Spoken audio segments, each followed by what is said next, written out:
지난 시간에 금융까지 하셨고, 그 다음에 이제 그 활동론이라고 해놨는데, 이용 및 개발론 이렇게 해놨는데요. 여기는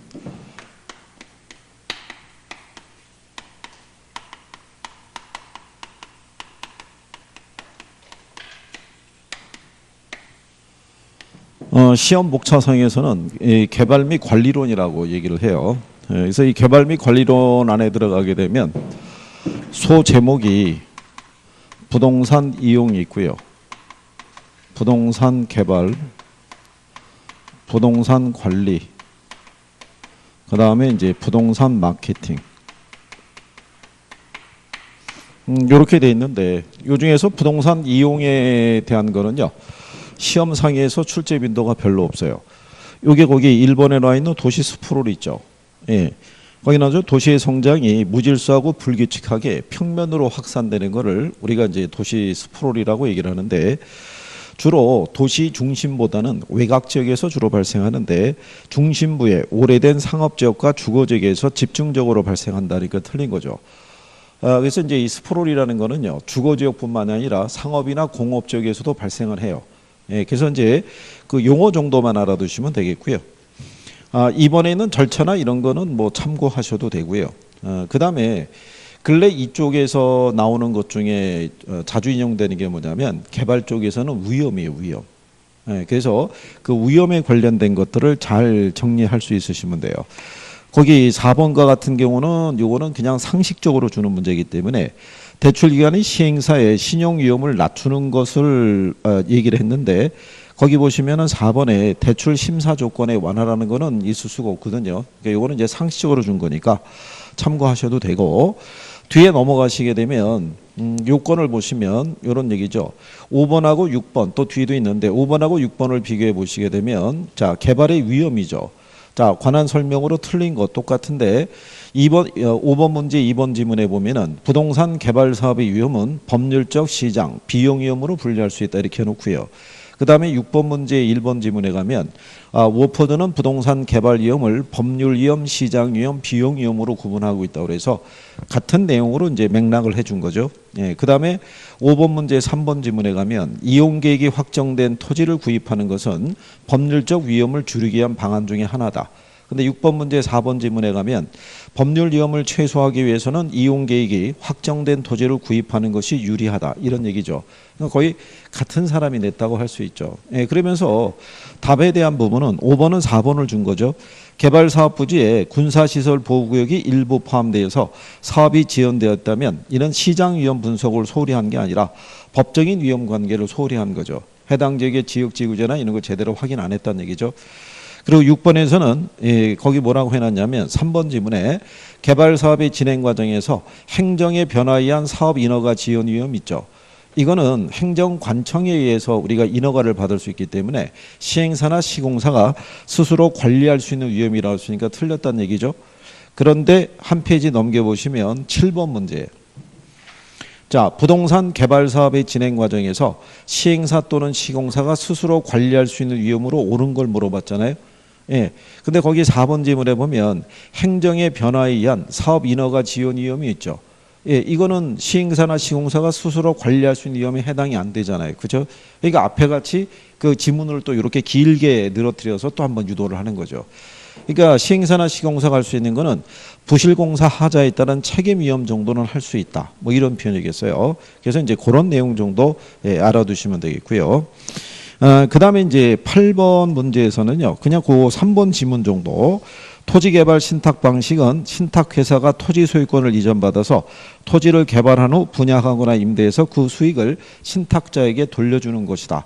이렇게 지문으로도 들어오고요. 얘를 이제 민간 개발 방식에서는 계속 써줘요. 그래서 그거를 이제 뒷페이지 넘어가 보시면은 문제 10번이 있어요. 자, 그 10번에서 뭐 이제 알아두셔야 되는 게 있냐면 민간 개발 방식에서 나오는 사업 수탁 방식하고요. 예, 그 다음에 토지 신탁 개발 방식은 반드시 구별할 수 있으셔야 돼요. 거기서 이제 틀린 것에 대해서는 그죠? 예, 1번 지문이 틀린 거로 준 거죠. 자체 개발 사업은 불확실하거나 위험도가 큰 부동산 개발 사업에 대한 위험을 토지 소유자하고 개발업자 간에 분산할 수 있는 장점이 있다니까 걔가 틀린 거죠. 그건 지주 공동 사업이고요. 근데 거기서 보시면 3번에 사업 위탁 방식은 토지 소유자가 개발업자에게 사업 시행을 의뢰하고 개발업자는 사업 시행에 따른 뭐만 받아가는 방식이에요. 수수료. 그러니까 사업 그 대행을 해준다는 얘기는 그래서 분양 대행 이런 거 해주고 수수료만 받아가는 방식이고요. 그 다음에 5번 지문에 가면 토지 신탁형이라고 나와 있죠. 토지 소유자로부터 형식적인 소유권을 이전받은 신탁회사가 토지를 개발 관리 처분해서 그 수익을 수탁자에게 돌려주는 형식이다 이런 표현이죠. 요거 두 가지는 기억을 꼭 하셔야 돼요. 예, 그거를 이제 자주 활용해 주죠. 그래서 11번에 가보시게 되면 요게 작년 문제예요. 부동산 개발 사업의 방식에 관한 설명 중에서 기업과 니은에 해당하는 거. 기업을 보면 토지 소유자가 토지 소유권을 유지한 채 개발업자에게 사업 시행을 맡기고 개발업자는 사업 시행에 따른 수수료를 받는 방식은 사업 위탁 또는 사업 수탁 방식이라고 그러고요. 토지 소유자로부터 형식적인 소유권을 이전받아서 개발하는 방식은 그거는 토지 신탁 개발 방식밖에 없어요. 소유권이 이전되는 건. 그래서 답이 2번으로 해서 출제자들이 용어만 알면 답을 쉽게 맞출 수 있도록 배열을 해준 거죠. 그래서 저희가 작년에도 강의할 때 이 민간 개발 방식에서는 딱 그 두 가지가 중요시 된다라고 얘기한 거죠. 그래서 이 개발론 쪽에서 가게 되면요. 첫 번째 부동산 개발의 위험에 대한 거를 이제 정리하셔야 되겠고요. 예, 민간 개발 방식에 있었을 때 사업 위탁 방식이라든가 또는 토지 신탁 개발 방식 요거를 일단 축으로 놓으시고 난 다음에요.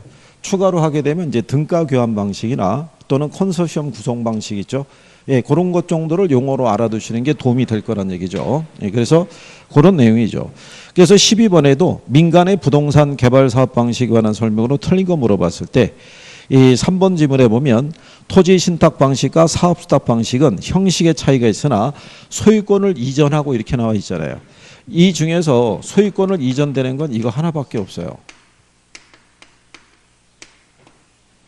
예전에 요거 하나만 별도로 출제됐던 선례가 있어요. 그러니까 그 포인트 되는 거를 잘 기억을 해 두시면 될 것이다. 이런 얘기죠. 그래서 거기에서는 이제 2번하고 4번 지문이 있죠. 토지 소유자가 제공한 토지에 개발업자가 공사비를 부담해서 부동산을 개발하고 개발된 부동산을 제공된 토지 가격과 공사비의 비율에 따라 나눈다면 이를 등가 교환 방식이라고 얘기를 해요. 그거를 다른 말로 공사비를 대물로 변제하는 형이다. 예, 그래서 이제 그거까지 기억하시면 되겠고 4번 지문에 가면 컨소시엄 구성 방식에 대해서 나와 있죠.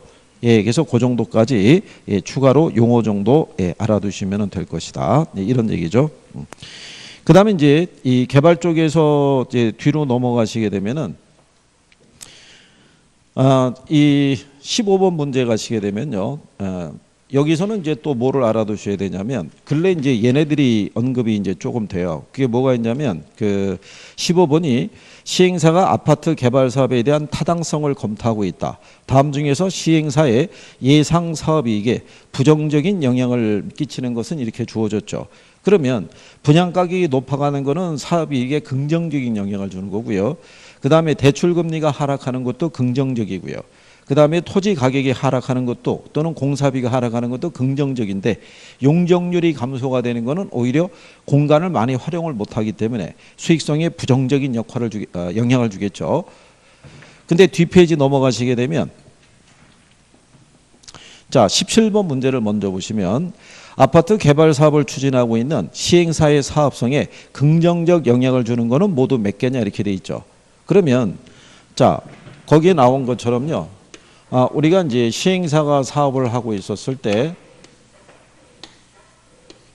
긍정적인 영향을 주는 거, 그 다음에 뭐 부정적인 영향을 주는 것도 있죠. 요건 정도를 구별하는 것은 기출에서 나왔던 지문 정도로만 배열해도 충분히 구별이 돼요. 그래서 17번에 보면 공사기간의 연장은 부정적인 영향을 주는 거고요. 대출 이자율의 상승도 역시 부정적이죠. 초기 분양률이 저조한 것도 역시 마찬가지죠. 그런데 인허가시 용적률이 증가하는 경우 있죠. 이거는 긍정적이죠. 근데 앞에 문제에서 보시게 되면은 용적률이 감소하는 게 부정적인 걸로 우리가 표시가 되잖아요. 그죠? 그러니까 이렇게 제목만 바꿔주는 거예요. 예, 그러니까 그 관계를 한번 긍정적인, 그러니까 용적률이 높아지는 건 긍정적이지만 용적률이 줄어드는 것은 부정적이겠죠. 그렇잖아요. 그러니까 요걸 요렇게 해서 한 번만 딱 정리해서 해놓게 되면 나오는 거는 기본적으로 다 확인할 수가 있다는 얘기죠. 자, 근데 16번 문제는요. 요거는 이제 제가 볼 때는 재건축 사업에 있을 때 역시 긍정적, 부정적인 영향을 주는 거니까. 근데 여기 보면은 조건이 뭐라고 돼 있어요. 그게 재건축 사업에 있었을 때도요. 역시 긍정적인 영향을 주는 게 있고, 그렇죠. 부정적인 영향을 주는 게 있죠. 근데 거기 기출은 부정적인 게 나왔잖아요. 그럼 다음에는 긍정적인 영향을 주는 걸로 바꿔서 나올 수 있다는 얘기죠. 얘네가 역시 반대로 한 번씩 나왔으니까. 그죠? 그러면 여기 보면은 자, 건설 자재 가격의 상승은 부정적이고요. 일반 분양분의 분양가 상승은 긍정적이죠. 그 다음에 조합원의 부담금 인상은 부정적인 거고요. 용적률이 할증된 것은 긍정적이고요. 이주비 대출금리가 하락한 것은 긍정적이고요. 공사기간이 연장된 건 부정적이고요. 그 다음에 기부 체납이 증가하는 것도 조합원들의 부담이 커지거든요.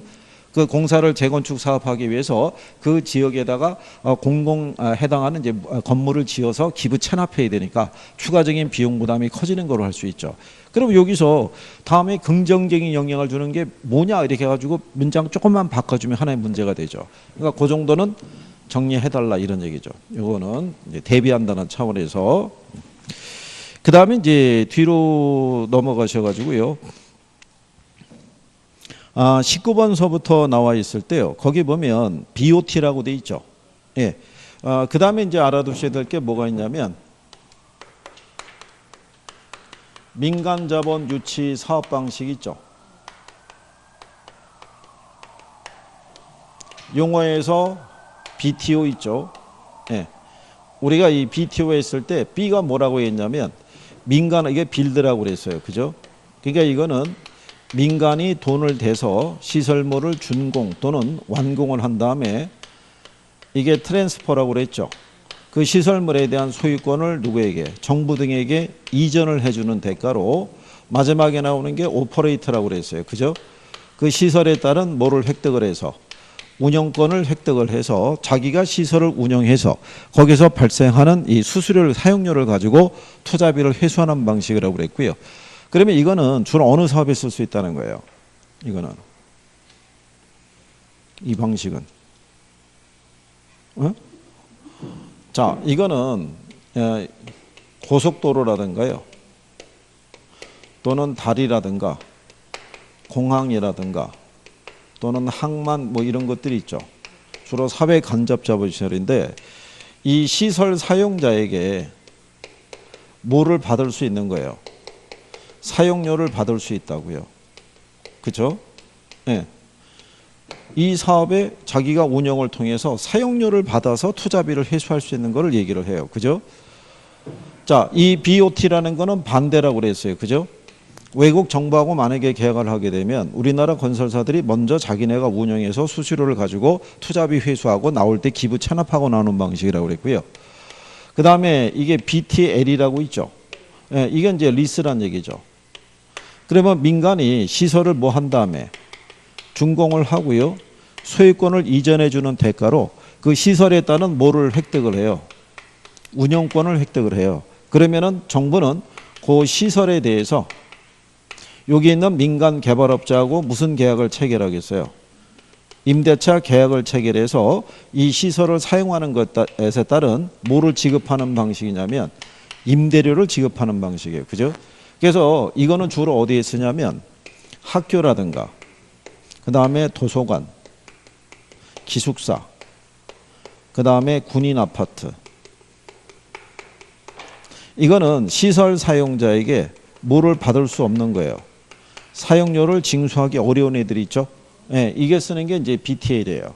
그래서 이제 그런 내용 정도. 근데 이제 BTL을 표현해 줄 때는요. 요게 리스잖아요.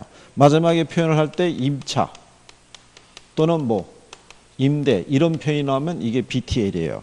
그래서 거기 361페이지 19번에 보시면 3번 지문에 BOT라고 나와 있죠. 그렇죠? 예. 자, 민간 사업자가 스스로 자금을 조달해서 시설을 건설하고 일정 기간 동안 소유 운영한 후에 사업이 종료된 때 국가 또는 지자체 등에게 시설의 소유권을 이전하는 거죠. 마지막에 이건 그러니까 BOT가 맞는 표현이고요. 틀린 거는 이제 2번을 준 거죠. 보존 재개발이 아니라 이거는 이제 수복 재개발에 대한 거니까. 그래서 이제 BOT 용어 정도 알아두시라는 얘기고요. 뒷장에 넘어가시게 되면 20번에 가시게 되면 부동산 개발에 관한 설명으로 틀린 걸 물어봤을 때 거기 2번 지문에 보면 이런 내용도 있죠. 법률적 위험을 줄이는 하나의 방법은 이용계획이 확정된 토지를 구입하는 것이다. 그 다음에 4번 지문에 보면 토지 신탁 방식은 신탁회사가 토지 소유권을 이전받아 토지를 개발한 후 분양하거나 임대해서 그 수익을 신탁자에게 돌려주는 것이다. 즉 자주 인용을 했던 지문들을 활용을 하죠. 그리고 5번 지문에 BTO가 들어와요. 근데 쭉 따라 들어가 보면 마지막에 그 시설을 임차해서 이렇게 나오잖아요. 임차라는 표현이 나오면 바로 뭐예요? BTL이라고요. 그죠? 그러니까 걔가 틀린 거라고요. 그죠? 근데 21번에 보시면은 다음에서 설명하는 민간 투자 사업 방식을 물어봤죠. 사업의 시설의 준공과 함께 시설의 소유권이 정부 등에 귀속이 되지만 사업 시행자가 정해진 기간 동안 시설에 따른 운영권을 가지고 수익을 내는 방식인데 도로, 터널 등 시설 이용자로부터 이용료를 징수할 수 있는 사회 기반 시설의 건설에 주로 쓴다고 그랬죠. 그러니까 사용료를 받을 수 있는 방식은 뭐예요? BTO가 된다고요. 그죠? 그대로 문장 따라가시면 되니까. 그래서 얘네를 꾸준하게 내주기 때문에 거기는 기본적으로 정리를 해 두셔야 돼요. 그래서 뒤로 넘어가셔서 23번 문제가 보시면 22번은 연습 삼아서 한번 해보시는 거예요. 22번에서는 자, 22번에 대한 것도요. 거기 보시면은 3번에 BTO 나와 있죠. 근데 사업 시행자가 시설의 준공과 함께 소유권을 국가 또는 지자체로 이전하고 해당 시설을 국가나 지자체에게 임대해서 수익을 내는 방식이니까 임대 들어가면은 BTL이겠죠. 그러니까 그 포인트가 되는 것 정도는 잘 구별하시면 돼요. 그러면 23번 있죠. 이게 대표적인 게 두 개가 나온 건데 기억을 보시면 사회 기반 시설의 준공과 동시에 해당 시설의 소유권이 국가 또는 지자체에게 귀속이 되면 여기까지가 BT가 돼요. 그러면 사업 시행자에게 일정 기간에 시설 관리 운영권을 인정을 하되 그 시설을 국가 또는 지자체 등이 협약해서 정한 기간 동안 뭐 해서 임차 나오면은 기억이라는 게 BTL이라는 얘기가 되겠죠. 그러면 BTL이 들어가는 거는 마가 된다고요. 그렇죠? 그러면 기억이 마가 되는 애 있죠. 기억이 그러니까 밑에 보기에서 찾으란 얘기잖아요. 그 위에 거에 있는 기억이 위에 박스의 기억이 BTL을 얘기하거든요. 그거를 밑에 보기에서 찾으란 얘기잖아요. 근데 BTL이 뭐로 돼 있냐면 라로 돼 있잖아요. 라로. 그러면은 기억이 라로 돼 있는 애가 몇 번이겠냐고요? 4번 하나밖에 없잖아요. 그러면 그냥 걔가 자동적으로 답이 되는 거예요. 그러니까 출제자들은 포인트를 하나 분명하게 제시를 해주는 거예요.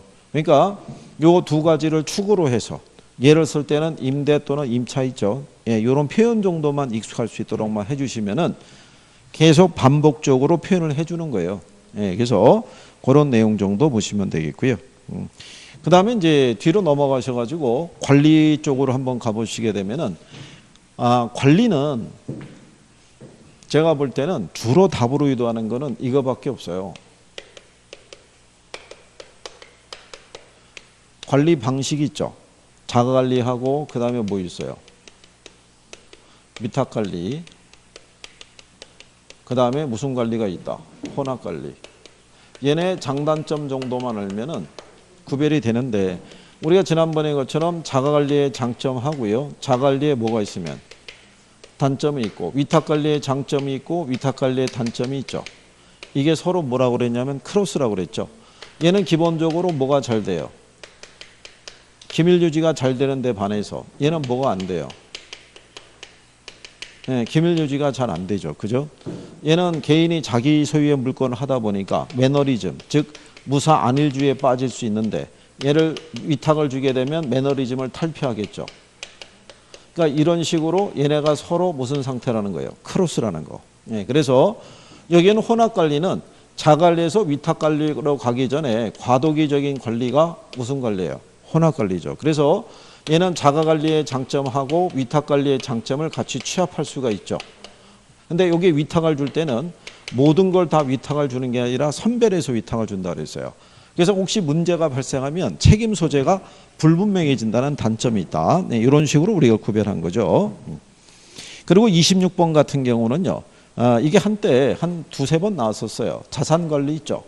얘만 부동산의 가치를 증진시키는 그런 역할인데 그 안에 포트폴리오 관리, 투자 리스크 관리, 매입 매각 관리, 재투자 결정이 있죠. 거기에다가 리모델링이 있죠. 리모델링을 하는 것도 무슨 관리에 자산 관리에 속한다는 것 정도 여러분들이 구별을 하시면 되겠고요. 자, 그 다음에 27번에 가시게 되면요. 거기서 틀린 거 물어봤을 때 4번 지문에 보면 이렇게 돼 있죠. 오피스 빌딩에 대한 대대적인 리모델링 투자 의사결정은 부동산 관리 업무 중에서 시설 관리에 속한다고 해놨죠. 그러니까 그게 무슨 관리에 속한다? 자산 관리에. 그래서 26번하고 묶어서 정리를 해 놓으시면 될 거예요. 그 다음에 이제 뒤로 넘어가셔서요. 28번에 가보시게 되면 부동산 관리에 대한 설명으로 틀린 거 물어봤잖아요. 그죠? 자, 2번 지문에 가면 직접 자치관리 방식은 관리 업무의 타성을 방지할 수 있고 이렇게 해놨죠. 그러니까 틀렸다는 얘기죠. 관리 업무의 타성을 방지할 수 있는 건 무슨 관리예요? 그거는 위탁관리의 장점에 해당이 되더라. 이런 얘기가 되겠어요. 그죠? 그리고 4번 지문에 가면 혼합관리 방식은 직접관리와 간접관리를 병행해서 관리하는 방식으로 관리 업무의 전부를 위탁하지 않고 필요한 부분만을 위탁하는 방식. 그리고 29번 같은 경우는 딱 두 번째 나오죠. 업무의 기밀 유지에 유리하다. 그 다음에 업무 행위의 안일화를 초래하기 쉽다고 돼 있죠. 그게 무사 안일주의. 그게 매너리즘을 갖다 얘기를 하는 거죠. 그러니까 이거는 누가 봐도 무슨 관리? 자관리인데 자관리라고 지문을 주면은 바로 찍을 테니까 직접 관리라고 해준 거예요. 그래서 답을 5번 이렇게 구성해 드린 거니까. 그러면 옆에 그 내용 관계에서도요. 그 31번에 가보시게 되면 부동산 관리에 관한 설명으로 틀린 거 물어봤을 때 3번 지문에 가면 자기관리 방식은 전문 위탁관리 방식에 비해서 기밀 유지에 유리하죠. 그리고 의사결정이 어떻게 돼요? 신속하죠.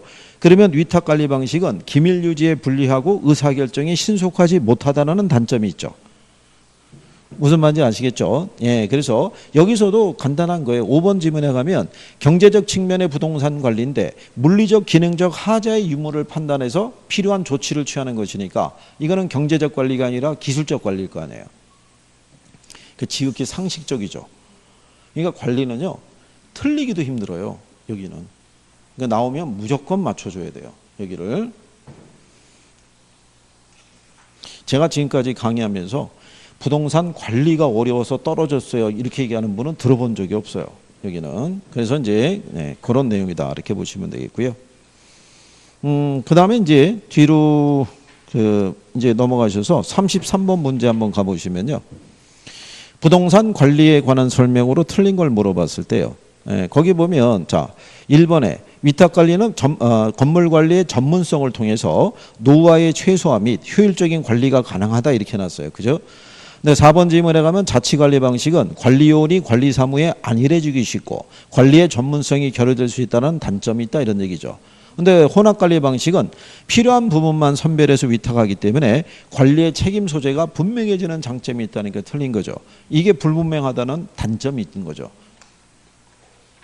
그러니까 이쪽에 관리 쪽에서는 크게 뭐 저희가 여기는 뭐 상당히 중시해야 됩니다라고 하는 것보다는 그냥 기본 상식적인 서문에서도 접근이 돼서 답을 맞출 수 있는 부분이에요. 그러니까 관리에 대해서는 너무 크게 기본적인 내용 정도만 알아두시면 되더라. 그 다음에 이제 페이지 한번 넘기셔서요. 383페이지 가보시면 37번에 보시면 이게 작년 기출이에요. 민간 임대주택에 관한 특별법상 위탁관리형 주택임대관리업으로 등록한 경우에 주택관리 임대관리업자가 임대를 목적으로 하는 주택에 대해서 할 수 있는 업무 있죠. 여기에 해당하지 않는 것은 1번이에요. 임차인에 대한 대출 할선은 해주질 않아요. 나머지는 업무 범위에 들어가요. 이거는 법 조문에 있는 거예요. 법 조문에. 그래서 우리 교재상에서 보시게 되면 386페이지에 가면 거기 37번 해설 들어가 있거든요. 해설에 보시면은 자 제11조에 주택임대관리업자의 업무 범위라고 나와 있잖아요. 그죠? 예. 그러니까 이거는 그래서 이제 그런 내용 정도다라고 보시면 돼요. 이게 뭐 틀렸다고 그래서 예. 그리고 지극히 상식적인 것은 뭐 참고하셔도 되고요. 그다음에 그 384페이지 가면은 마케팅 나오는데요. 마케팅은 거의 95% 이상이 마케팅 전략에서 나와요. 마케팅 전략. 그래서 마케팅 전략하면 시장 점유, 마케팅 전략. 그 다음에 고객 점유, 마케팅 전략. 그 다음에 무슨 전략? 관계. 근데 요거는 누구 입장에서? 공급자. 얘는 누구 입장에서? 수요자. 얘는 수요자하고 공급자 간에 지속적인 상호 관계 있죠? 예. 요것도 시험에 물어봐요. 근데 요 중에서 얘네 둘은요, 양이 많지 않기 때문에 제목만 바꿔주는 경우가 많아요. 그래서 고객 점유 마케팅 전략은 아이다의 원리를 우리가 활용한다고 얘기를 했고, 관계 마케팅 전략은 브랜드 있죠. 이 브랜드를 가지고 지속적인 관계를 유지하려고 하는 거죠. 근데 이제 얘네는 이렇게 제목적인 수준인데, 시장 점유 마케팅에서는요, STP 전략이 있고 뭐가 있어요? 예, 4P 믹스 전략이 있는데, 여기 S라는 게 마켓 세그멘테이션, 그래서 시장을 뭐 하는 거예요? 그 다음에 타겟팅, 그래서 뭐를? 표적? 시장을 선정하고요. 우리가 포지셔닝이라고 그래서 제품에 뭐를 도모하는 거예요? 차별화를 도모하는 거죠. 그죠? 그 다음에 4P 믹스에서는요, 우리가 제목을 따게 되면 제가 유판이라고 그랬어요. 그러니까 제품 전략, 가격 전략, 유통 경로 전략, 그 다음에 판촉. 근데 여기는 근래 보면은 영문도 써요. 그래서 프라이스라든가, 그 다음에 플레이스라든가, 그 다음에 프로모션이라든가. 그쵸? 예. 그러면 저게 어떻게 그 구성한다는 얘기냐면요. 39번에 보시면 3번 지문에 마케팅 믹스 나오죠. 자, 마케팅 믹스는 자, 마케팅 목표의 효과적인 달성을 위해서 이용하는 마케팅 구성 요소인 4P의 조합을 말한다. 그러면서 4P의 영문이 쭉 들어가 있죠. 384페이지에. 그죠? 거기 3번 지문에 보면 그렇게 영문이 들어가 있잖아요. 그죠? 요즘은 이 표현들을 갖다가 개쓰니까 한 4가지 있다라는 것 정도는 알아두시면 되겠고요. 근데 39번 같은 경우도 이게 재작년에 나온 건데 이거 상식적으로 준 거죠. 5번 지문에 가면 마케팅의 가격 전략 중에서 빠른 자금 회수를 원하고 지역 구매자의 구매력이 낮을 때는 고가보다는 저가 전략을 쓰겠죠. 네, 고가 전략을 쓴다 해놓고요. 그 다음에 거기서 보시면 그 4번 지문에 판촉이라고 나오죠. 판매 촉진. 표적 시장의 반응을 빠르고 강하게 자극 유인하기 위한 전략을 우리가 뭐라고 그래요? 그걸 판촉이라고 얘기를 해요. 그래서 이걸 판매 촉진 전략이라고 그러는데 이 안에 들어가는 게 이제 뭐 있냐면 광고, 홍보, 인적 판매, 그 다음에 경품 제공하는 것 있죠. 예, 이런 것들이 다 판매 촉진 전략에 포함이 되는 거예요.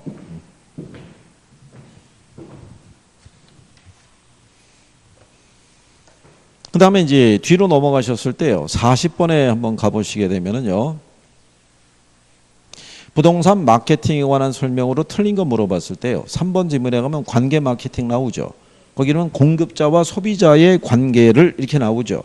그러니까 얘네는 수요자고 공급자 간의 상호 관계를 중시해요. 근데 이번에 갔더니 고객 점유 마케팅 전략은 공급자 중심의 마케팅 전략, 그러니까 틀린 거죠. 고객 점유는 누구 위주에? 수요자 위주예요. 우리가 그래서 고수화 마케팅이라고 그랬어요. 이거. 예. 그래서 소비자들이 왜 이런 거 있잖아요. 중도금은 무이자 대출 이렇게 돼 있으면 이거야 어느 아파트나 분양할 때 다 똑같죠. 근데 잔금을 2년 유예를 해준다 그러면 다른 데보다는 어떻게 돼요? 조금 더 나은 조건이잖아요. 그래서 소비자들이 주택을 구입하는 과정에서 자금의 부담을 많이 느낄 거 아니에요. 근데 그 부분을 조금이라도 완화시켜 주게 되면 조금 더 많은 관심을 가질 수가 있죠.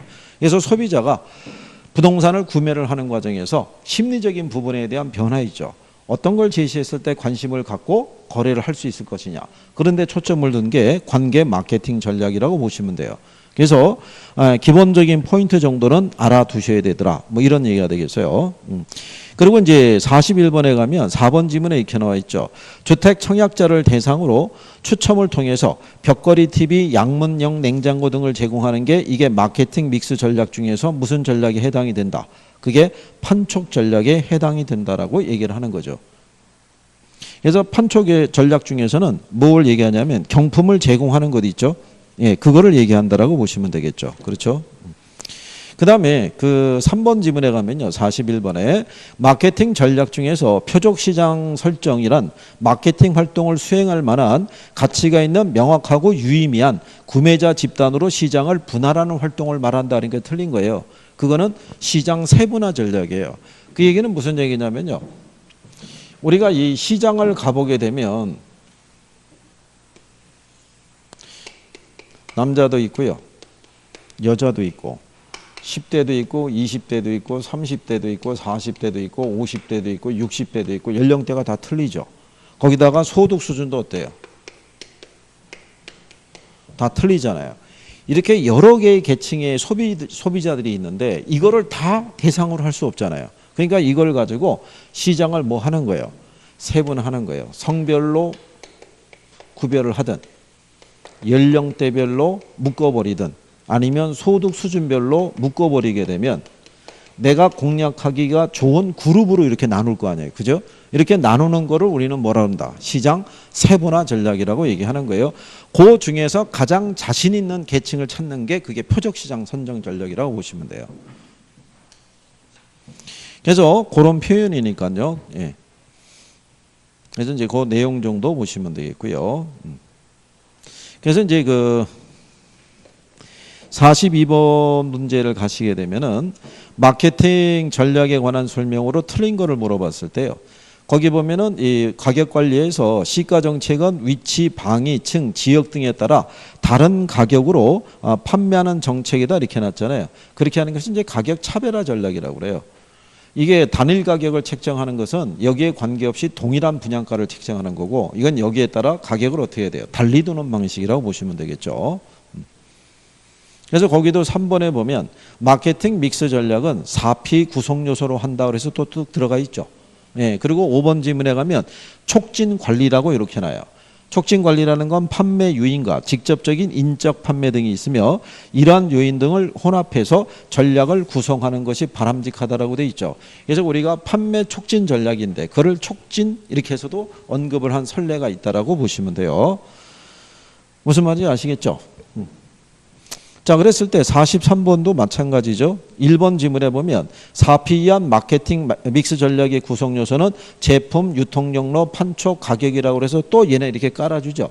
그러니까 지문 하나를 그냥 만들어주는 거예요. 지문 하나를. 그 다음에 5번 지문에 가면 포지셔닝이라고 있죠. 이게 차별화를 도모하는 거예요. 목표 시장에서 고객의 욕구를 파악해서 경쟁 제품과 뭐를 가질 수 있도록 차별성을 가지도록 해서 제품 개념을 정하고 소비자의 지각 속에 적절히 위치시키는 것이다 이런 얘기죠. 그러니까 소비자들의 입장에서는 제가 얘가보다 나은 점이 뭘까 뭐 이런 거 있잖아요. 그죠? 네, 뭐가 낫길래 사람들이 관심을 갖게 될 것인가. 그래서 품질이 좋다든가 그죠? 퀄리티가 아주 우수하다든가 아니면 디자인이 아주 세련돼 있다든가 뭐 어쨌든 뭔가는 다른 제품에 비해서는 우월성을 갖고 있어야겠죠. 그런 것들이 소비자에게 각인시켜 주는 게 이제 포지셔닝, 차별화 전략이라고 보시면 되겠고요. 또 3번 지문에 가면 표적 시장이라고 나오죠. 걔를 이렇게도 표현해요. 세분화된 시장 중에서 가장 좋은 시장 기회를 제공해 줄 수 있는 특화된 시장이 표적 시장 또는 가장 자신 있는 수요자 집단이 있죠. 예, 걔를 선택하는 게 이게 표적 시장이라고도 얘기를 해요. 틀린 건 4번이죠. 유통경로 전략이라는 것은 중개업자라든가 분양 대행업자를 통해서 부동산 제품이 시장에 빨리 유통되게끔 유도하는 거고 고객 행동 변수 및 특성 변수에 따라 시장을 나누어서 몇 개의 세분 시장으로 구분하는 건 시장 세분화 전략이라고 할 수 있는 거죠. 그래서 이제 그렇게 구별하시면 되겠고요. 그리고 뒤에 그 44번 문제 같이 4P에 따른 이제 그 네 가지에 대한 전략을 연결해서 물어본 게 있는데 이것도 그냥 상식적으로 풀게끔 해준 거죠. 왜? 아파트 단지 내 자연 친화적인 실개천을 설치하는 거는 제품 설계 당시에 이제 하겠죠. 그 다음에 부동산 중개업소를 적극하려고 하는 것은 유통경로 전략이죠. 그런데 제품과 유통경로 들어가는 건 4번하고 5번밖에 없어요. 그죠? 근데 시장 분석을 통해서 적정 분양가를 책정하는 것은 가격 전략이고, 주택 청약제 대상 경품 추첨으로 가전제품을 제공하는 건 판촉 전략일 거 아니에요. 그러니까 이거는 거의 내용만 알면은 구별할 수 있죠. 예, 그리고 45번에 보시게 되면, 자, 4번 지문에 관계 마케팅 전략이라고 해놨죠. 근데 아이다의 원리가 들어오니까 틀린 거죠. 우리는 고수아라고 그랬죠. 고객 점유 마케팅 전략에 포함이 되는 거죠. 그죠? 예. 그래서 이제 여기서 보시면은 2번에 분양 대행사를 이용하는 것 있죠. 그거는 4P 전략 중에서 유통경로 전략이죠. 그래서 이게 답은 1번 준 거예요. 소비자의 가족 구성이 소비자 구매 행동에 당연히 영향을 미치죠. 자녀가 어린 경우도 있고, 그죠? 예를 들어서 그 부모님을 모시고 사는 세대도 있고 그럴 거 아니에요. 거기에 따라 소비 패턴이 달라질 수 있어요, 없어요? 달라질 수 있는 거예요. 그게 지역에 따라 또 차이가 있어요. 서울의 저쪽에 그 목동 이쪽에 가게 되면요, 그쪽에 있는 사람들은 세대주들이 자기 자신만을 위한 소비는 잘 안 하는 걸로 나타나 있어요. 주로 가족을 위한 소비라든가 쇼핑은 그 지갑을 여는데 자기를 치장하기 위한 지출은 잘 안 하는 걸로. 그러니까 거기 있는 사람들이 대부분 좀 더 뭐 30대 40대 좀 이렇게 좀 자녀가 어리다 그러면 아이들을 위한 어떤 용품 이런 게 지출에는 관심이 많을 수 있다는 얘기죠. 그래서 이제 이게 나중에 어떤 특정한 지역을 가게 되면, 그래서 이걸 나눠서 시장을 다 분석을 해야 돼요. 이렇게 해놨는데 연령대별로 그 지역에서 차지하고 있는 거는 주로 30대하고 40대가 제일 많이 주류를 차지하고 있으면 이 사람들의 자녀들은 그렇게 나이가 많지 않거든요. 그러면 예를 들어서 어린이나 아니면 청소년 정도에 해당이 되기 때문에 걔들을 공략할 수 있는 제품을 부모들이 자기에게는 소비 안 하더라도 자녀에게 대한 소비는 아끼지는 않거든요. 그러니까 그런 것들을 다 조사를 하고 난 다음에 점포가 개점이 돼야 돼요. 그래서 그런 내용 정도라고 보시면 될 거예요. 자, 그래서 이런 내용까지 해보셨고요. 그 다음에 이제 간평으로 가시는데,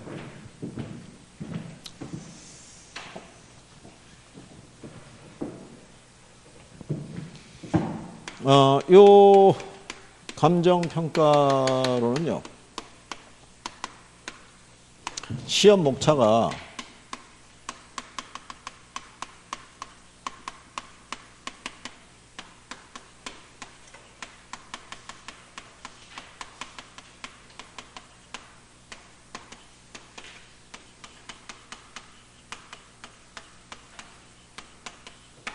이렇게 세 개의 파트로 되어 있는데요. 이 중에 이 감정평가 방식은 이론도 낼 수 있고 계산도 낼 수 있는데, 여기는 근래 전부 다 이 계산 문제로 내고 있어요. 계산 문제로. 그래서 계산까지 뭐 명확하게 다 해주셔야 된다, 뭐 이렇게는 말씀을 못 드리겠는데, 이론으로 혹시 나오게 되면, 근데 근래 보시면은 3방식이 이론으로 나온 적이 꽤 오래전의 일이에요. 거의 다 계산 문제. 작년도 다 계산 문제로만 나왔어요. 근데 작년에 나온 것 중에서 거래사례비교법은 아주 쉽게 준 거예요.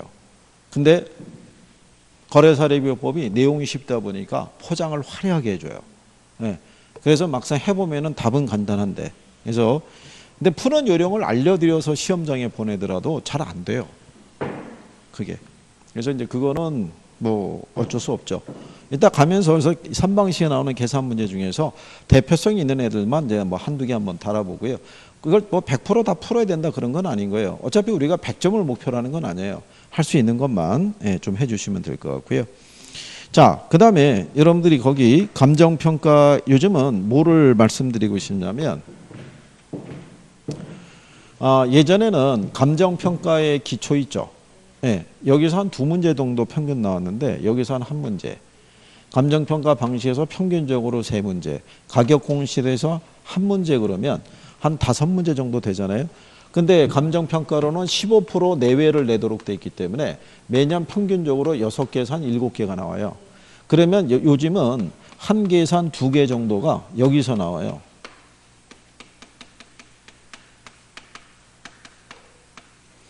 감정평가 규칙이 있죠. 그래서 여러분들이 거기 397페이지 2번 문제 보시면 제목이 뭐예요? 감정평가에 관한 규칙에 규정된 내용이 아닌 제목을 이렇게 달고 들어오죠. 네. 여기서 여러분들이 보시면은 자 2번에 시장 가치란 이렇게 나와 있죠.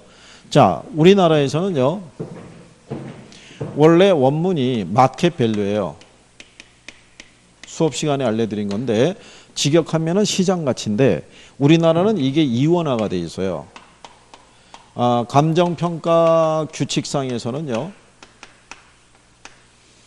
시장 가치를 기준으로 평가해야 된다라고 돼 있고요. 부동산 가격 공시에 관한 법률 있죠. 여기에서는 적정 가격 있죠. 예, 이거를 구하도록 돼 있어요.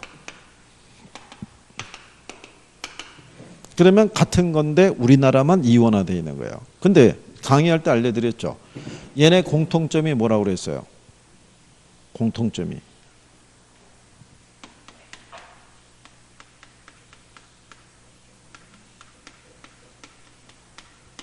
이게 들어가야 된다고요. 통상적인 시장이. 통상적인 시장이라는 거는 공개된 자유시장을 얘기하는 거예요. 누구라도 들어와서 거래할 수 있는. 근데 거기 2번 문제 2번 지문에 보면 시장 가치란 한정된 시장에서 이렇게 나왔잖아요. 그게 틀린 거죠. 통상적인 시장이라는 표현이 들어가야 되는데. 그러니까 그것만 알아도 바로 답을 어떻게 해야 돼요? 풀 수 있는 거죠. 그렇죠? 그 다음에 3번에 보게 되면요. 감정평가는 기준 시점에서의 대상 물건의 이용 상황 및 공법상 제한을 받는 상태를 기준으로 한다라고 해놨죠. 그게 무슨 원칙이다? 그게 현황 기준 원칙이에요. 그 다음에 우리가 4번에 대한 거 5번에 대한 것 있죠. 개별 물건 기준 원칙인데 예외적으로 일괄해서 평가할 수도 있고 구분해서도 평가할 수 있다라는 그런 얘기죠. 예. 그것도 나중에 보면요. 시험상에서 다 인용을 해주는 거예요. 그래서 우리가 강의할 때 그 부분을 이제 알려드리는 거죠. 그러니까 이거는 일단 기본적으로 알아두시면 돼요. 이거 다 나왔어요. 여기도 출제했고요. 여기도 지금 출제한 거예요. 출제를. 네, 그래서 저거는 조금만 알고 있으면 그냥 맞추란 얘기밖에 안 돼요.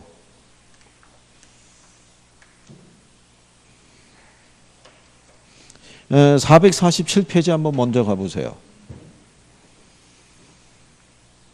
거기 가시면은 자 55번에 부동산 이 가격 공시에 관한 법률과 감정평가 및 감정평가서 법률상 용어 정의로 틀린 거 물어봤죠.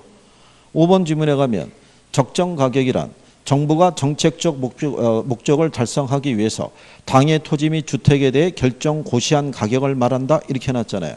이거 틀린 거죠. 뭐가 안 들어가 있는 거예요. 어? 거기 449쪽에 가보세요. 한 페이지 넘겨서 해설 나와 있어요. 해설에 보시면 뭐라고 해놨냐면 적정 가격이란 당의 토지 및 주택에 대해서 통상적인 시장에서 통상적인 시장이라고 들어가 있죠. 그리고 여기 표현이 조금 잘못되어 있어요. 당의 토지 및 주택 및 비주거용 부동산이 있죠. 예, 거기까지 들어가야 돼요. 그건 예전에 그 얘기고. 예. 그러니까 자 시장 가치에도 통상적인 시장 들어가고요. 여기도 통상적인 시장 들어가잖아요. 저게 들어가야 돼요. 저게 빠지면 안 된다고요. 그죠? 그러면 이거는 보고 간단하게 답을 맞출 수가 있죠. 그죠?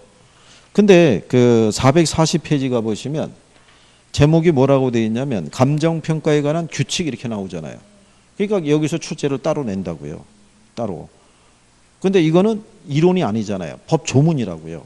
그러니까 여기는 기본적으로 맞춰줘야 되는 거예요. 그래서 여러분들이 거기 49번 문제 있죠. 가신 김에 거기까지 간 김에 감정평가에 관한 규칙에서 직접 규정하고 있는 사항이 아닌 거 있죠. 거기 하면 시장가치 기준 원칙 있죠. 현황 기준 원칙 있죠. 개별 물건 기준 원칙 있죠. 그 다음에 원가 비교 수익 방식으로 가치를 구하도록 되어 있고요. 최유효 이용의 원칙은 평가 규칙에서 규정하고 있지는 않아요. 이건 이론으로 존재하는 거예요. 그래서 답이 5번이 되는 거예요. 그게. 그러니까 이런 데서 나오는 데는 거는 맞춰줘야 된다는 얘기예요. 이런 거는. 자, 다시 이제 앞으로 돌아가셔서 그러니까 간평에서도 할 수 있는 거 위주로 정리하시라는 얘기예요. 그죠? 자, 그래서 이제 그 페이지 이제 넘어가셔가지고 399페이지 가시면은 3번에 가격과 가치에 대한 부분이 있죠. 가격과 가치를 구별하는 거 기억하시나요? 부동산 같은 내고제에서는 가격과 가치를 구별을 해야 되죠. 예. 요거는 가격이라는 거는 부동산 시장에서 매도자가 매수자 간의 합의에 의해서 실제 지불된 금액이니까 이건 실거래액이죠. 이미 지불됐으니까 무슨 값? 이건 과거의 값이죠. 얘는 장래 기대되는 편익의 무슨 가치? 현재 가치죠. 미래 이익을 바탕으로 한 무슨 값이라고 할 수 있어요. 예, 이게 현재의 값이라고 얘기할 수 있죠. 이미 지불됐으니까 주어진 점에서 가격은 하나만 있는 게, 얘는 여러 개가 평가 목적에 따라 성립할 수 있다고 그랬죠. 이거 틀리게 준 거죠. 지금 그 문제는. 거기 보시면은 자 3번 지문에 가격은 대상 부동산에 대한 현재의 값이지만 가치는 장래 기대되는 편익을 예상한 미래의 값이다 그랬으니까 틀렸다는 얘기죠. 그래서 주어진 점에서 대상 부동산의 가치는 어떻게 돼요? 다양하다 이런 얘기고요. 그죠? 예. 그냥 어렵지 않게 주죠. 예. 그 다음에 이제 뒤로 넘어가셔가지고, 예, 5번에 가시게 되면 부동산 가격에 관한 설명으로 틀린 걸 물어봤죠. 기준 시점 아시죠? 예. 기준 시점은 뭐를 얘기를 해요? 자, 근데 이게 한 가지 알아두실 거는 강의할 때 설명해 드린 건데, 기준 시점을 그냥 물어볼 때는요, 해설에 나온 것처럼 평가사가 대상 물건의 가격 조사를 완료한 날짜라고 할 수 있어요. 그렇죠? 근데 요 기준 시점을 물어볼 때 감정평가 규칙상의 용어 있죠. 예, 용어에서는 기준 시점이 있죠. 감정평가액을 결정하는 기준이 되는 날짜라고 얘기를 해요. 그러니까 요것만 인식하시면 안 되고 문제가 물어볼 때 이렇게 물어보는 거니까 뒤로 가셔서 아예 확인을 시켜드릴게요.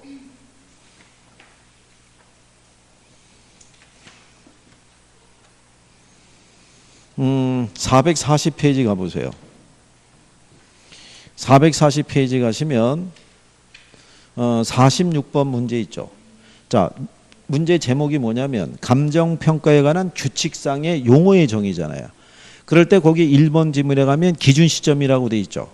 대상 물건의 감정평가액을 결정하기 위해 현장 조사를 완료한 날짜 그러면 틀려요. 그러면 감정평가에 관한 규칙에서는 어떻게 얘기하냐면요. 그 밑에 문제 47번 있죠. 거기도 감정평가에 관한 규칙상 용어 정의로 틀린 거 물어봤잖아요. 근데 3번 지문에 가면 기준 시점은 대상 물건의 감정평가액을 결정하는 기준이 되는 날짜를 용어상에서는 그렇게 정의를 내리고 있어요. 그러니까 문제가 물어보는 걸 보셔야 돼요. 이게 용어를 물어보느냐, 그죠? 감정평가 규칙상에 용어의 정의로 물어봤을 때는 이렇게 안 들어온다고요. 예, 감정평가를 결정하는 기준이 날짜. 근데 용어가 아니라 그냥 일반적으로 나왔을 때는 가격조사를 완료한 날짜. 예, 그렇게는 구별하는 게 필요하다. 이제 이런 얘기가 되겠어요. 그래서 거기 47번도 1번 지문에 시장같이 또 나오죠. 그러니까 거기는 무슨 시장이라고 주어져 있어요. 통상적인 시장 이렇게 주잖아요. 예, 그러니까 그런 거를 용어에 대한 부분에서 알아두시는 게 좀 필요할 수 있다. 이런 얘기예요. 자, 다시 이제 본문으로 가셔가지고, 그래서 이제 거기 5번 문제, 400페이지 5번에 가게 되면요. 또 하나 이제 뭐 하나 정리하시면 되냐면, 두 가지 이상의 권리가 동일 부동산에 있을 때는 그 각각의 권리의 가격을 정할 수 있다는 거예요. 그게 무슨 얘기냐면요. 우리가 부동산 가격의 특징이 있죠. 예, 특징 중에 보면은 부동산 가격은 소유권 및 기타 권리 이익에 대한 대가로 구성이 돼 있다 이렇게 돼 있었어요. 예? 그러니까 얘는 소유권 전체로도 가치가 있고요. 기타 권리 이익에 대한 가치도 있다는 얘기는 여러분이 부동산을 가지고 있으면 이거 소유권 갖고 있죠. 근데 이 집 담보로 대출 받으면 저당권 설정이 되잖아요. 이거 세를 주면은 전세권 설정이 될 수 있죠. 그러니까 동일 하나의 똑같은 부동산인데 각각의 권리가 여러 개의 권리가 생길 수 있죠. 예, 그러면 거기에 각각의 가격을 정할 수 있다라고 얘기하는 거예요. 무슨 말인지 이해하시겠죠? 예, 그래서 그렇게 여러분들이 정리할 수 있으시면 되겠고요. 그래서 물론 여기서 틀린 거는 1번이 이제 틀린 건데요. 기준 시점은 감정평가 의뢰를 기준으로 한다 그랬으니까 틀렸다는 얘기가 되겠죠. 근데 3번 지문에 가면요. 부동산 감정평가에 있어서 특수한 조건이 수반되는 경우에 그 목적 성격이나 조건에 맞도록 평가한 가격을 특정 가격이라 한다 이렇게 돼 있죠. 예, 그거는 생략하세요. 그거 왜 생략하라고 그러냐면요. 원래 자, 이 얘기 아까 우리가 마켓 밸류라고 얘기했었죠. 예, 그 이전에는 저 마켓 밸류를 이걸 정상 가격이라고 했다고요. 일본에서 번역한 한문을 그대로 옮겼다고 해서 정상 가격으로 구하기 어려운 애들은 특정 가격으로 구해라. 옛날에는 이렇게 했던 거예요. 이렇게. 근데 지금은 이걸로 쓴다고요. 시장가치. 그러니까 이 표현이 들어와요, 안 들어와요? 안 들어오는 거예요. 그러니까 그거는 그냥 생략하시라는 얘기예요. 무슨 말인지 아시겠죠?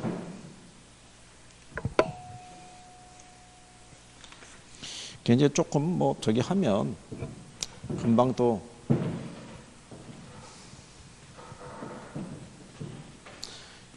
그래서 의외로 이 학개론도 이 법령에 기초한 내용들이 여러 개가 있어요. 그래서 이건 지금 안 쓰기 때문에 크게 신경 안 써도 돼요. 네. 다만 이제 그거는 알아두시면 돼요.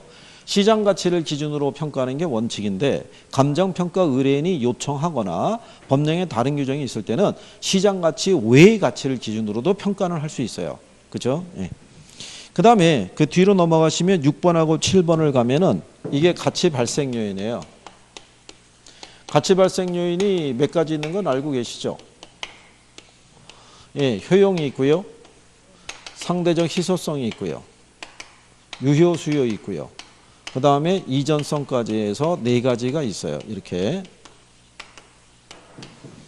자, 그러면 이 중에 몇 가지만 충족이 되면 가치가 발생할 수 있어요. 예? 그죠? 다. 그래서 그거를 하나 이제 물어본 거죠. 거기 6번 문제에서는 3번 지문에 가치 발생 요인인 효용, 유효 수요, 상대적 희소성 중에 하나만 있어도 가격이 발생한다는 게 틀린 거고요. 예, 그 다음에 이제 또 하나는 뭐가 있냐면 여기 유효 수요라고 있죠. 경제에서 배웠지만 유효 수요라는 것은 특정한 재화를 구매하겠다는 욕구는 뭐를 수반하고 있어야 돼요? 구매력이 뒷받침이 돼야 돼요. 구매력이 수반되지 않는 수요는 유효 수요라고 할 수가 없어요. 그죠? 예, 그래서 이제 그거를 우리가 이제 얘기를 하는데 7번 문제는 2번 지문에 가면 유효 수요란 대상 부동산을 구매하고자 하는 욕구로 지불 능력을 필요로 하는 것은 아니다. 그러니까 틀린 거죠. 그래서 얘네가 그때 한 2번 정도 나오고요. 그 이후로는 거의 인용은 잘 안 하고 있어요. 이 자체가 그냥 가치 발생 요인에 그거 있다라는 정도로만 알아두시면 될 것 같아요. 그러니까 이게 왜 점점 이쪽에서 나오는 게 적어지냐면 아까도 말씀드렸지만 감정평가의 기초에서 근래 주로 나오는 게 가격 원칙하고 지역 분석, 개별 분석 뭐 이런 애들 있죠. 그러니까 로테이션으로 돌아야 돼요. 그러면 3년에 한 번 정도 나오니까 텀이 자꾸 길어지죠. 그렇잖아요. 3방식은 무조건 계산 문제로 들어가니까 한 3개는 차지할 거고 가격 공시도 하나 들어가야 되니까 한 4개는 될 거 아니겠어요. 근래 감정평가 규칙적으로 가니까는 5개가 그쪽으로. 그러면 나머지 하나밖에 안 남으니까 감정평가 기초에서 이런 일반적인 가치 이론 내고 그 다음에 우리 지금 해야 되는 부동산 가격제 원칙이 있죠. 네, 여기도 가끔 한 번씩 내줘야 되고 그러니까 출제 빈도가 자꾸 조금씩 떨어지는 거예요. 회차가. 네, 그래서 가격제 원칙에서는 우리가 기억해야 될 것은 일단 변동의 원칙은 뭐를 판단할 때 기준 시점. 그 다음에 중요한 게 무슨 원칙이냐면 균형의 원칙. 무슨 감가? 기능적 감가. 근데 이 균형은 내부 측면의 원칙이라고 그랬고요. 그 다음에 적합의 원칙이라고 있죠. 얘는 외부 측면의 원칙이죠. 얘는 무슨 감가를 판정할 때? 경제적 감가를 판정할 때 그 근거가 되는 거죠. 그 다음에 대체의 원칙이라고 있죠. 얘는 3방식의 기초가 되는 것이 바로 뭐예요? 대체의 원칙이죠. 요거 4가지는 기본적으로 구별은 하셔야 되는데 얘가 거의 중심으로 낸 거예요. 균형하고 무슨 원칙을? 적합의 원칙을. 그래서 거기 일단 8번하고 9번이 있잖아요. 8번하고 9번에 있을 때 예, 요거는 이제 상대적으로 21에 23회니까 꽤 오래전에 나온 거예요. 그러니까 요거는 출제자들이 이제 예전 이제 그 패턴대로 낸 건데 8번에 2번 지문 가면 균형의 원칙에서 부동산의 유용성이 최고로 발휘되기 위해서는 부동산을 둘러싼 외부 환경과의 균형이 중요하다는 게 틀렸겠죠. 이건 내부적 측면에 밸런스가 맞느냐가 중요한 거고요. 근데 9번 문제는 또 이렇게 나온 거예요. 자, 3번의 균형의 원칙은 내부적 관계의 원칙인 적합의 원칙과는 이렇게 나왔잖아요. 적합의 원칙은 외부적 측면의 원칙이잖아요. 그래서 여기서 답을 전부 다 균형의 원칙을 놓고 답을 유도했잖아요. 그죠? 근데 뒷페이지 넘어가셔서 문제 10번에 가보시면 부동산 가격 원칙 또는 평가 원리에 관한 설명으로 틀린 거 물어봤죠. 근데 거기 2번 지문에 가면 균형의 원칙은 구성 요소의 결합에 대한 내용으로 균형을 이루지 못하는 과잉 부분은 원가법을 적용할 때 경제적 감가로 처리한다는 게 틀리죠. 균형의 원칙은 무슨 감가? 기능적 감가라고 할 수 있죠. 근데 그 11번을 보면 이런 거죠. 자, 공인중개사가 아파트 매수례자에게 110평방미터 아파트에서 다음까지 설명했다. 이 아파트는 84년에 사용 승인 받은 아파트로 최근에 건축된 유사한 아파트에 비해서 화장실이 한 개가 적고, 그러니까 밸런스가 안 맞는 거죠. 그죠? 냉난방비가 많이 든다. 그래서 시장에서 선호도가 떨어져서 낮은 가격으로 거래되고 있다. 그건 무슨 원칙이겠어요? 균형의 원칙이라는 거예요. 이거를 자, 한 페이지 넘기셔서 12번 문제가 보시면 가장 최근에 나온 거예요. 자, 복도의 천장 높이를 과대 개량한 전원주택이 냉난방비 문제로 시장에서 선호도가 떨어진다 이렇게 돼 있죠. 건물의 구조에 밸런스가 안 맞으면 천장의 높이가 너무 높잖아요.